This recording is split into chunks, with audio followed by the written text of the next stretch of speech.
This is part 5 of the Chapter 8 lecture notes, and I'm going to try to end on this one. I mainly just want you to know the areas of the brain, the cranial nerves, and the spinal nerves. So back to just to make sure that you know, this is the blue is the parietal lobe, the green is the occipital lobe, and again these go along with the bones. The yellow is the temporal lobe, the frontal lobe is kind of peach. So the frontal lobe, deep inside the frontal lobe is the gustatory cortex, which is taste, and then the temporal lobe is hearing and smell, olfaction. All right, so a few notes. The primary motor cortex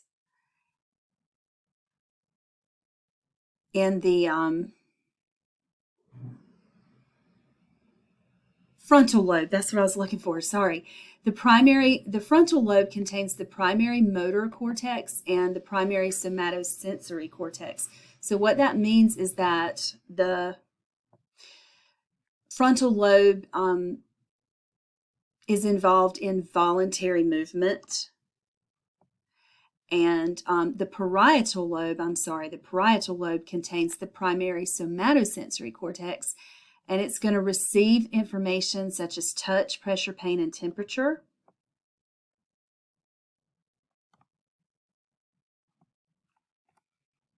The visual cortex is in the occipital lobe. The gustatory is in the frontal lobe, kind of deep inside of it.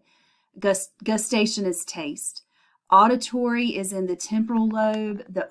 And the olfactory cortex is in the temporal lobe, so hearing and smell. And then there are association areas.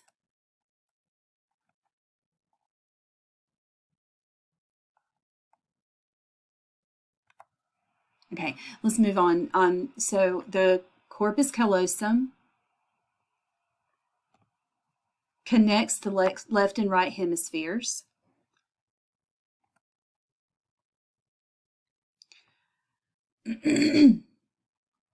I do want you to know Wernicke's area, which integrates sensory information and visual and auditory memory, and Broca's area, which is a motor speech area, regulates breathing and vocalization required for speech, and communicates with motor areas for muscle control. The prefrontal cortex is located in the frontal lobe, close to your forehead, and it's going to perform abstract intellectual functions like predicting consequences of actions or events. It affects behavior. An EEG or electroencephalogram monitors brain waves. And there's a section on memory. Okay. The limbic system establishes emotional states, links the conscious with the unconscious. It aids in long-term memory storage and retrieval with the help of the hippocampus.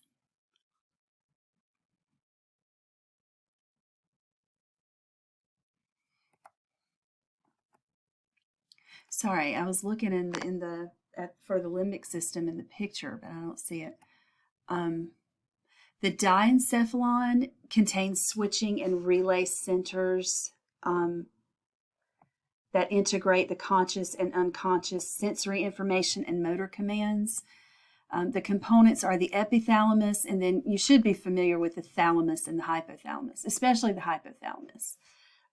So you can see here a cross-section through the brain, and this is a sagittal section through the brain, so that you can see the brain stem, which contains the midbrain here, the pons, which is like a bulge, and then the medulla oblongata.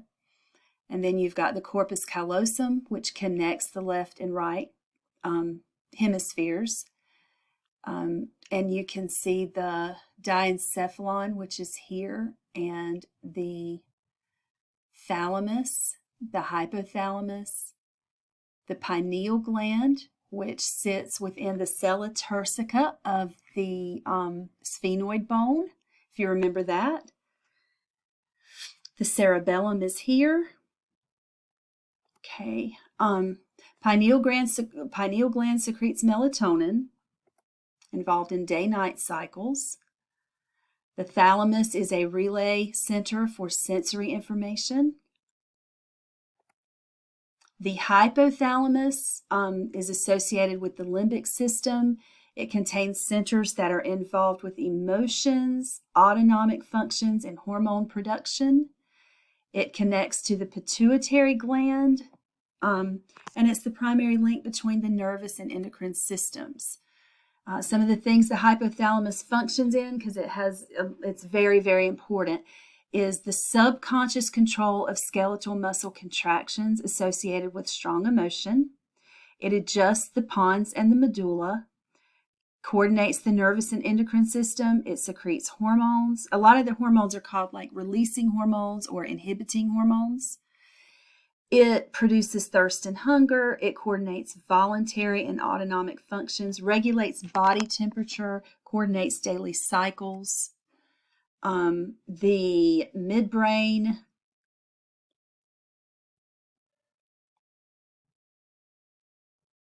I guess just remember that it can affect the release of dopamine, and so therefore it has a relationship to Parkinson's disease. The pons is connected to the medulla oblongata. It can influence the rate and depth of respiration. That's one of its main functions. The cerebellum, very important in maintaining balance. The medulla oblongata has cardiovascular centers for adjusting the heart rate and respiratory rhythmicity centers that regulate the respiratory rate. I'm actually going to skip these. I want you to know the cranial nerves and the spinal nerves. Okay, so to remember the cranial nerves, here's a sentence. Oh, once one takes the anatomy final, very good vacations are heavenly. And then one that I learned, I'm trying to think, something about our truck, our trusty truck. On occasion, our trusty truck acts funny. Very good vehicle anyhow. So on occasion, our trusty truck acts funny. Very good vehicle anyhow. And you can Google different mnemonic devices. But these are the cranial nerves. You have the cranial nerve 1, which is the olfactory bulb. That's going to have to do with smell. Cranial nerve 2 is the optic nerve. Cranial nerve 3 is oculomotor. Cranial nerve 4 is trochlear nerve.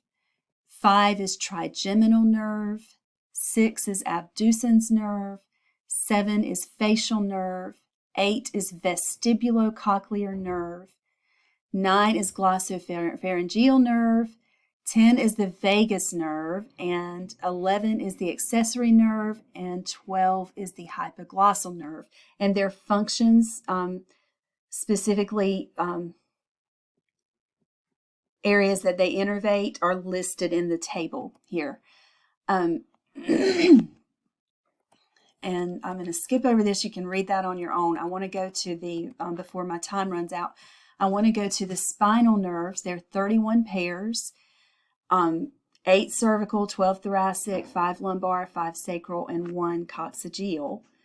And this is one of your figures that you had to know, so I want to read through them. So the phrenic nerve, from starting at the top, the phrenic nerve, the axillary nerve, musculocutaneous nerve, radial nerve, ulnar nerve, median nerve. So radial nerve is on the side of the radius, ulnar nerve is on the side of the ulna, and median nerve is in the middle between them. The femoral nerve, the obturator nerve, the saphenous nerve, the gluteal nerves, and the sciatic nerve. That's where you get sciatica. So that's the sciatic nerve there. And I'm going to stop there. This is most of the information that you need to know for chapter 8. The probably the hardest part is the action potential and the resting membrane potential. And I also included like tutorials called interactive physiology. I included those in your quiz for this chapter. So hopefully between my lecture and the tutorials that you'll understand it a little bit better.